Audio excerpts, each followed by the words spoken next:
সম্পত্তি কারো নয়, সম্পত্তি আমার বাপদাদার। কি বলেন? ওয়াকাফ সম্পত্তি আমার বাপদাদার, তারা দিয়েছিলেন সোয়াবের উদ্দেশ্যে। আমরা ওয়াকাফ সম্পত্তির 1 বিঘে জমি ছাড়বো না। প্রয়োজনে রক্ত দেব, জীবন দেব, প্রয়োজনে আজকে এভাবে নয়, রাজপথে মাথায় কাফন বেঁধে নামবো। রাজি আছেন? রাজি আছেন? ইনশাআল্লাহ। সম্পত্তি অর্থাৎ ওয়াকাফ সম্পত্তি রক্ষার জন্য জীবন দিতেও পিছপা হব না।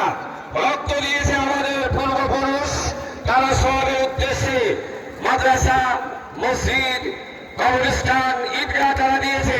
ওই সম্পত্তি রক্ষার জন্য আমরা আমাদের জীবন দিতে চলি ইনশাআল্লাহ। ইনশাআল্লাহ। আজকে এই কথা মানুষ নয়, প্রয়োজন হলে আমরা নারীদের তো রাস্তায় নামাবো। দিনের স্বার্থে রাজি বলেন? দিনের স্বার্থে সকলে রাজি আছেন? ইনশাআল্লাহ। ইনশাআল্লাহ। তাকবীর, নারায়ে তাকবীর। এই আওয়াজটা দিল্লি পৌঁছাতে হবে।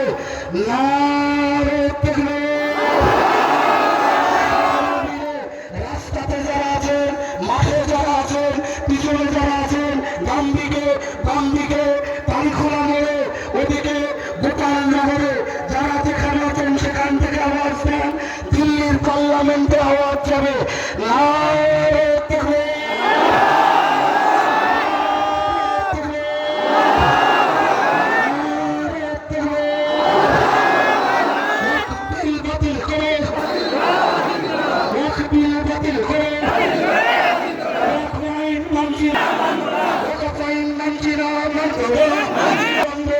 বাতিল করতে হবে,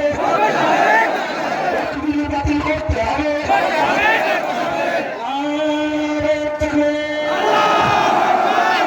এখানেই আমাদের মিটিং শেষ করা হলো। আপনারা সকলে আস্তে আস্তে সুস্থভাবে কোনো গণ্ডগোল না করে বাড়িতে যাবেন।